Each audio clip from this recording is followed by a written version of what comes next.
राष्ट्रप्रवाह Vidarbha news में आप सभी का स्वागत है। मैं मनन व्यास और आज की देखते हैं ताजा खबर। अमरावती विधानसभा क्षेत्र में त्रिकोणीय मुकाबला, 3 राजनीतिक दिग्गजों की अस्मिता दांव पर। विधायक राणा ने महापदयात्रा निकालकर किया शक्ति प्रदर्शन। सुलभा खोड़के की अशोकनगर की पदयात्रा को मिला भारी जन समर्थन। यशोमती ठाकुर को मिला विविध संगठन का समर्थन।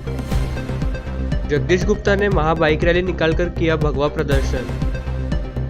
केंद्रीय मंत्री शिवराज सिंह चौहान ने किया प्रताप वत्सल को जिताने का आह्वान। हेलो अमरावती साइकिल ग्रुप और दीवाने बाबा के परिवार ने मतदान के लिए किया जनजागृति। चुनाव प्रचार के अंतिम दिन बच्चू कडू ने किया बाइक रैली निकालकर शक्ति प्रदर्शन। मनपा ने निकाली मतदाता जनजागृति बाइक रैली। जिलाधिकारी सौरभ कटियार ने बड़ी संख्या में नागरिकों को मतदान करने का किया आह्वान। जिले की राजनीति में लंबे समय से दबदबा रखने वाले 3 दिग्गजों की अमरावती विधानसभा सीट पर लड़ाई दिलचस्प हो गई है। एनसीपी उम्मीदवार तथा विद्यमान विधायक सुलभा खोड़के, कांग्रेस के डॉक्टर सुनील देशमुख और बीजेपी के बागी जगदीश गुप्ता के लिए यह चुनाव राजनीतिक अस्तित्व की परीक्षा है। जहां सुलभा खोड़के ने सभी जातियों के वोटों को एकजुट करने की कोशिश की, वही डॉक्टर सुनील देशमुख की मदार मुस्लिम वोटों पर आधारित है। जगदीश गुप्ता ने हिंदुत्व का झंडा उठाकर माहौल गरमा दिया है। इस संसदीय क्षेत्र में कांग्रेस का वर्चस्व कई बार साबित हो चुका है। पिछली बार कांग्रेस उम्मीदवार सुलभा खोड़के निर्वाचित हुई थी। राष्ट्रवादी कांग्रेस पार्टी से निकटता के कारण उन्होंने खुद को कांग्रेस की स्थानीय राजनीति से दूर कर लिया, लेकिन सुलभा खोड़के के पति राघव प्रदेश उपाध्यक्ष संजय खोड़के के पास कार्यकर्ताओं का नेटवर्क उनकी ताकत है। अभियान के दौरान सभी समाज का समर्थन पाने की खोड़के की कोशिश देखने को मिली। उन्होंने पिछले 5 वर्षों में निर्वाचन क्षेत्र में किए गए विकास कार्यों के आधार पर मतदाताओं से अपील की। डॉक्टर सुनील देशमुख ने अपने कार्यकाल के दौरान किए गए विकास कार्यों को दिखाकर वोट हासिल करने की कोशिश में है। कांग्रेस के पारंपरिक वोट बनाए रखने के लिए कांग्रेस कार्यकर्ताओं ने कड़ी मेहनत की है। कई लोगों की निगाहें अमरावती विधानसभा क्षेत्र के मुस्लिम वोटों पर है। प्रहार की उम्मीदवारी पर चुनाव लड़ रहे डॉक्टर सैयद अबरार ने नाम वापस लेकर कांग्रेस का समर्थन कर दिया। सुनील देशमुख की ताकत बढ़ी है, लेकिन इसके साथ ही 6 अन्य मुस्लिम उम्मीदवार भी मैदान में है। इसके अलावा यह भी उत्सुकता है कि मनसे के पप्पू पाटिल के कारण वोटों का बंटवारा किसके पाले में जाएगा। दूसरी ओर भाजपा के बागी उम्मीदवार जगदीश गुप्ता ने पालक मंत्री के रूप में अपने कार्यकाल के दौरान शहर में हुए विकास कार्य और उसके बाद के बुरे हालात को सामने रखकर वोट मांगने शुरू कर दिया है, लेकिन उनका जोर हिंदुत्व विचारों को एकजुट करने पर है। कांग्रेस और राष्ट्रवादी कांग्रेस पार्टी का गणित हिंदी भाषियों के वोटों पर आधारित होगा। बडनेरा विधायक रवि राणा महागठबंधन के सदस्य है, लेकिन उनके द्वारा जगदीश गुप्ता को समर्थन देने से महागठबंधन में चिंगारी पैदा हो गई। विधायक प्रवीण पोटे का खेमा खोड़के के साथ है। बीजेपी में राणा दंपति के बढ़ते दखल से प्रवीण पोटे का खेमा परेशान हो गया है। पोटे ने इसे लेकर अपनी नाराजगी भी जाहिर की है, फिर भी राणा खोड़के के खिलाफ खुलकर सामने आ गए। यह जानने की उत्सुकता है कि प्रवीण पोटे की ताकत खोड़के को कितना फायदा पहुंचाती है, यह आने वाले 23 नवंबर को पता चलेगा। बडनेरा विधानसभा क्षेत्र के महायुति के प्रत्याशी विधायक रवि राणा ने चुनाव प्रचार के अंतिम दिन शंकर नगर स्थित निवास से निकाली रैली अभूतपूर्व रही। रैली शंकर नगर से निकलकर दस्तूर नगर, यशोदा नगर, मोती नगर, कल्याण नगर, राजापेट, रवि नगर, नवाते चौक, सातुरना, साई नगर होते हुए गोपाल नगर पहुंची, जहां रैली का समापन हुआ। रैली में बड़ी संख्या में मातृशक्ति, युवक युवतियां, युवा स्वाभिमान के कार्यकर्ता भाजपा, शिवसेना, राकपा के झंडे लहराते हुए पाना ही आएगा का नारा लगाते हुए नजर आए। रैली भाजपा नेत्री नवनीत राणा, चंद्र कुमार जाजोदिया सहित महायुति के पदाधिकारी उपस्थित थे।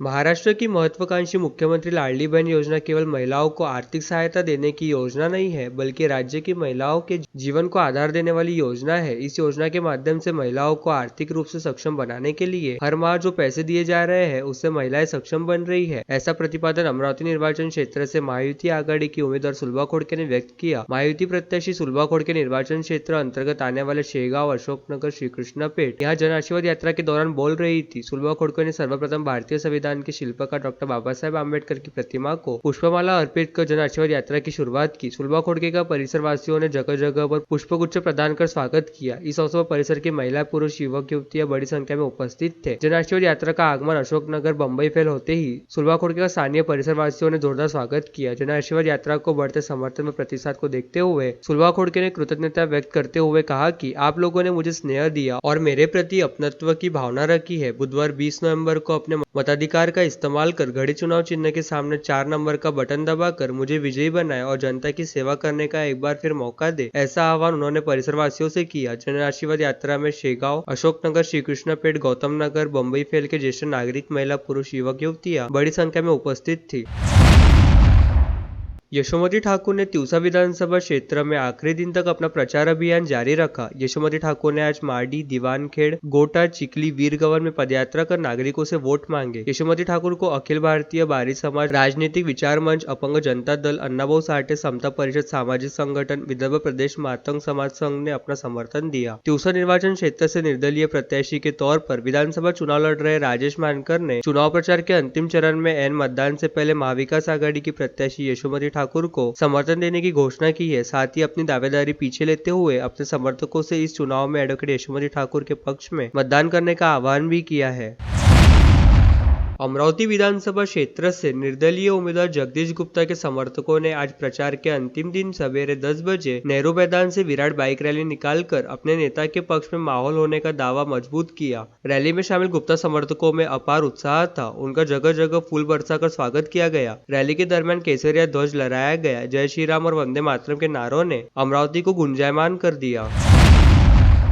धामनगांव रेलवे, चांदूर रेलवे व नांदगांव खंडेश्वर तहसीलों के विकास हेतु क्षेत्र के विधायक प्रताप अड़सर हमेशा से ही प्रयासरत रहे हैं और प्रताप अड़सर अपने विगत कार्यकाल के दौरान विधायक रहते हुए इस क्षेत्र के सर्वांगीण विकास हेतु करोड़ों रुपए की निधि उपलब्ध कराते हुए पूरे क्षेत्र का चेहरा मोहरा बदल दिया। ऐसे में विकास कामों के सिलसिले को इसी तरह से आगे भी जारी रखने हेतु धामनगांव क्षेत्र की जनता ने इस बार महायुति की ओर से भाजपा प्रत्याशी रहने वाले प्रताप अड़सर को प्रचंड बहुमत के साथ विजयी बनाना चाहिए। इस आशय का आह्वान भाजपा के वरिष्ठ नेता व केंद्रीय कृषि मंत्री शिवराज सिंह चौहान द्वारा किया गया। धामनगांव रेलवे निर्वाचन क्षेत्र से महायुति के तहत भाजपा के प्रत्याशी कहने वाले प्रताप अड़सर के प्रचार हेतु चांदूर रेलवे के रामनगर मैदान पर आयोजित जनसभा को संबोधित करते हुए केंद्रीय कृषि मंत्री शिवराज सिंह चौहान ने कहा कि राहुल गांधी द्वारा जात पात की जमकर राजनीति की जा रही है, जबकि भाजपा द्वारा समाज के सभी वर्गों को साथ लेकर विकास की संकल्पना को साकार किया जा रहा है और हम संविधान को अपने हाथ में लेकर नहीं बल्कि सिर पर रखकर घूमते हैं तथा संविधान का पूरा आदर भी करते हैं। जबकि इसी कांग्रेस ने संविधान निर्माता डॉक्टर बाबा साहेब आम्बेडकर का समय समय पर अपमान किया है। विधायक प्रताप अड़सर को दोबारा विधानसभा में भेजने पर आगामी समय में प्रधानमंत्री ग्राम सड़क योजना के जरिए हर एक खेत में जाने हेतु पगडंडी रास्ते के लिए निधि उपलब्ध कराई जाने की घोषणा चौहान ने की। इस अवसर मंच पर महायुति के प्रत्याशी विधायक प्रताप अड़सर सहित महायुति के नेता मंच पर उपस्थित थे।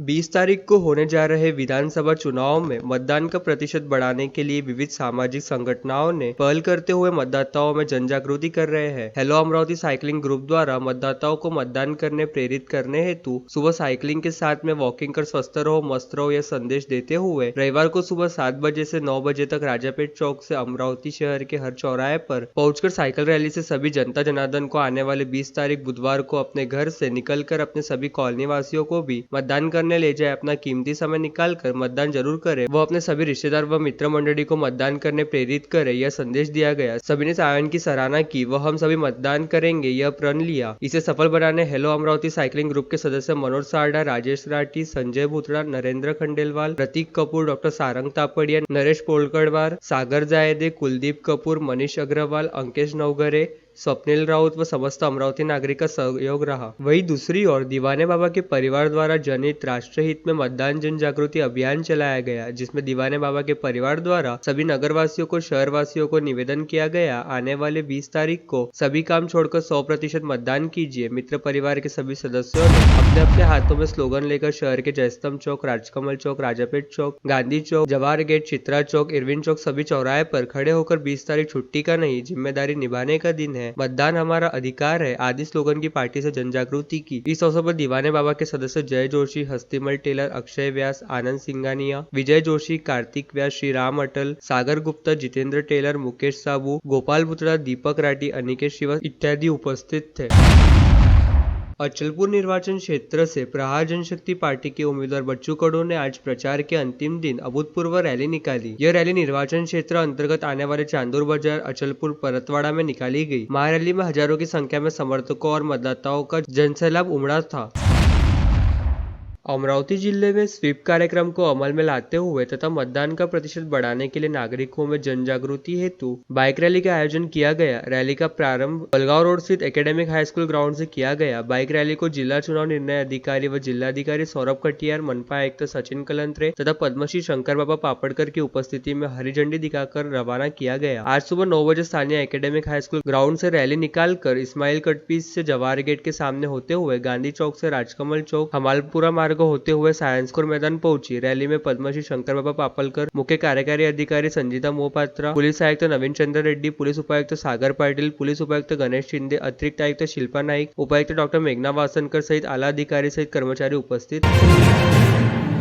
विधानसभा चुनाव में पोस्टल और होम वोटिंग को जिले में मिले भारी प्रतिसाद की तरह बुधवार 20 नवंबर को होने वाले मतदान में भी जिले के 8 विधानसभा निर्वाचन क्षेत्र के मतदाताओं को घर से बाहर निकलकर भारी संख्या में मतदान करने का आह्वान जिला चुनाव निर्णय अधिकारी व जिलाधिकारी सौरभ कटियार ने आज सोमवार 18 नवंबर को आयोजित पत्रकार परिषद में किया। जिलाधिकारी सौरभ कटियार ने बताया कि विधानसभा चुनाव के लिए जिले के 8 विधानसभा निर्वाचन क्षेत्र में मतदान केंद्रों पर ड्यूटी पर तैनात रहने वाले अधिकारी और कर्मचारियों में 87.26 मतदाताओं ने मतदान किया। अन्य 1620 कर्मचारियों का मतदान जारी है। इसी तरह होम वोटिंग में 85 वर्ष आयु के और दिव्यांग मतदाताओं में 93.83% मतदाताओं ने मतदान किया। जिले के 8 विधानसभा निर्वाचन क्षेत्र के 2708 मतदान केंद्रों पर केंद्राध्यक्ष, प्रथम मतदान अधिकारी, द्वितीय व तृतीय मतदान अधिकारी ऐसे प्रत्येकी 2708 यानी 10,832 मतदान अधिकारी रहने वाले हैं। पत्रकार परिषद में सौरभ कटियार के अलावा पुलिस आयुक्त नवीन चंद्र रेड्डी, जिला पुलिस अधीक्षक विशाल आनंद, उप जिलाधिकारी शिवाजी शिंदे उपस्थित थे। और लेटेस्ट न्यूज देखने के लिए राष्ट्रप्रभा चैनल को लाइक और सब्सक्राइब कीजिए।